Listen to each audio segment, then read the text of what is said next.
In all sincerity, I didn't come in this house tonight to do what I did, but I had no alternative. There was no choice. I would be foolish if I sought to remain where I was obviously unwanted. So um, I have a tremendous amount of respect still for a lot of people in the Progressive Liberal Party, a lot of their supporters. I just don't like what I see happening right now as far as the leadership and its efforts to undermine democracy and to really run roughshod over people who don't share their same point of view. And I just can't. I can't coexist in that kind of environment. I genuinely thought when I joined the PLP that there would be an opportunity for me to affect change. I'm certain. I know for a fact that Renwood Wells did. Um, a lot of people call us opportunists, and they said that we were only looking after our personal welfare, just trying to get into the House of Assembly. But this is the place you want to come to if you are genuinely interested in trying to affect change in our country. The decisions get made in government. So I encourage all young Bahamians and all Bahamians, regardless of age, who want to get involved in politics.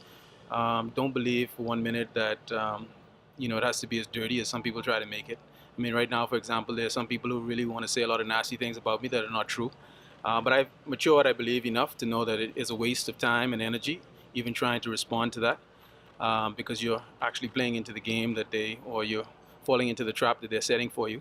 And so while they say a lot of nasty things, I just ask Bahamians to know that I have nothing to hide. I have no skeletons in my closet. I'm an angry guy at times. I can be very forceful, very passionate, but I love my country. I came home not because I couldn't find opportunities elsewhere. I came home because I love my country passionately, just like we all do. And I'm upset that many people don't any longer see a future in this country for themselves. People are thinking about leaving. Some are already leaving, and that's wrong. And those people who are out there who want to judge me and say that I'm a loose cannon, disrespectful, and all those other kinds of things, uh, I'll just say this. I heard Miles Monroe say something on Steve McKinney's show one day. He said that to be a leader, you have to be angry. Anger is good because anger means that you have a passion and you feel as though you have a purpose to make things happen and to affect change. And so, yes, I'm angry, but I believe I'm angry for all the right reasons. Is it too soon to ask what's next for Dr. Rollins? Well, with all sincerity, I didn't come in here tonight to resign. All of those people who support the PLP and all of the people in the branch of Fort Charlotte who, um, Helena Thompson, God rest her soul, um, as a stalwart counsel of the Progressive Liberal Party, she asked me in my interview with uh, the branch whether I could be counted on to remain in the fold. She did not want to welcome somebody into the organization that was going to abandon it. But I didn't come into the organization to just accept the status quo if I thought that the status quo was unacceptable. That's not how we build our country, and that's not why I believe I was um, divine by God to, join the organization. And I believe, and I mean this with all sincerity once again, we have to get out of this mindset that PLPs are bad, that um, nothing good can come of a PLP. We write off one half of the population when we speak ill of the PLP simply because we don't agree with the behavior of some of their politicians, or simply because we don't share the points of view espoused by the leaders and some of their supporters. The Progressive Liberal Party is a strong institution in this country. It's not going anywhere, and my resignation is not going to force it to fold.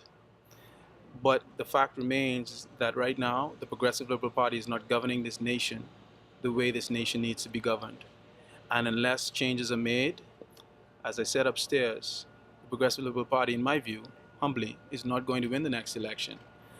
If change comes to the organization, and if I am in some way deemed partially responsible for that change happening, then I'll accept that. Because I believe that for this country to be strong, we need a strong bi-party system. We need the PLP to be strong, we need the F&M to be strong, and for that matter, if those two organizations cannot get it done, then yes, we need an alternative party. But as it stands right now, I believe that we have to have the opposition forces amalgamate to ensure that the government does what it knows it must in order to maintain the support of the public. And right now, I don't believe the government believes that there's much of an opposition. Dr. Rollins, now that you've resigned, do you consider yourself to be a member of the opposition or part of the opposition? Not the Free National Movement, but just the opposition. For the time being, I consider myself an independent member. The accusation was made tonight that I was in negotiations with the Free National Movement. There's absolutely no truth to that. I did not have any discussions with the Free National Movement in terms of giving anybody any assurance that I would be joining them. No, I did express to some persons that I knew I was on shaky ground, but I told them that I was going to continue to fight from where I was. But the Free National Movement, in my view, and tremendous respect for the institution as well, and for the fact that it has a strong history, or its history is strongly tied to the Progressive Liberal Party. But from my point of view, I'm not going to be immediately joining the Free National Movement. I like many other Bahamians, I want to see some positive things start to happen. And if becoming a part of the Free National Movement means that I need to become handcuffed and restricted from speaking up for and on behalf of the Bahamian people, it would not be in the public's interest for me to hitch my wagon with the Free National Movement either. We need freedom.